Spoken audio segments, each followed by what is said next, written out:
Bien avant que ne s'élèvent les pyramides et que les noms des pharaons ne résonnent dans la pierre, l'Égypte n'était encore qu'une vallée silencieuse, traversée par un puissant fleuve ancien, le Nil.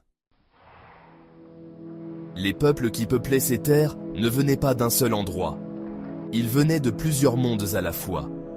Du cœur de l'Afrique, le long des routes de la vallée du Nil, descendirent des groupes d'Afrique orientale, porteurs de savoirs agricoles et de rythmes pastoraux. Leur culture laissait des perles de nacre, des pointes de flèches en obsidienne, et des rituels liés aux ancêtres et aux astres. D'autres, venus du croissant fertile, cette bande nourricière entre le Tigre, l'Euphrate et la Méditerranée, franchirent le désert, apportant avec eux les prémices de l'agriculture sédentaire, la poterie fine et les idées d'organisation centralisée. Et entre ces deux pôles, sur les terres mêmes d'Égypte, des sociétés comme celles de Mérimdé, Badari ou Nagada fusionnèrent progressivement ces influences. Là, dans la vallée fertile, des identités nouvelles naquirent. On y tressait les paniers comme au Levant, ainsi que la culture du blé qui en était la culture principale.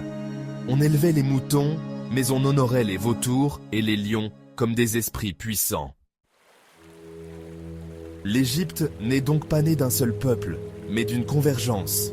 Une rencontre longue, lente, parfois violente, entre les cultures venues des forêts orientales, des savanes, des montagnes du nord-est africain et des plaines fertiles du Proche-Orient. À mesure que le climat s'asséchait, les pasteurs et les cultivateurs s'installèrent de plus en plus près du Nil, le fleuve devenant non plus une frontière, mais une colonne vertébrale. La sédentarité donna naissance aux premières chefferies, puis à des proto-royaumes. À Nagada, le pouvoir s'organise. À Bouto, les symboles religieux apparaissent. Des chefs, que l'on appelle parfois rois scorpions, commencent à régner sur ces terres.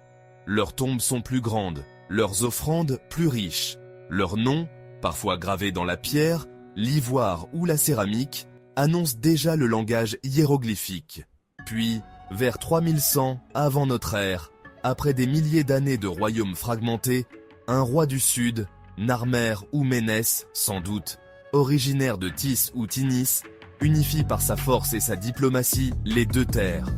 Il porte à la fois la couronne blanche de Haute-Égypte et la couronne rouge du Delta. Sur sa palette, il écrase ses ennemis. L'unité est née. L'histoire de l'Égypte peut commencer.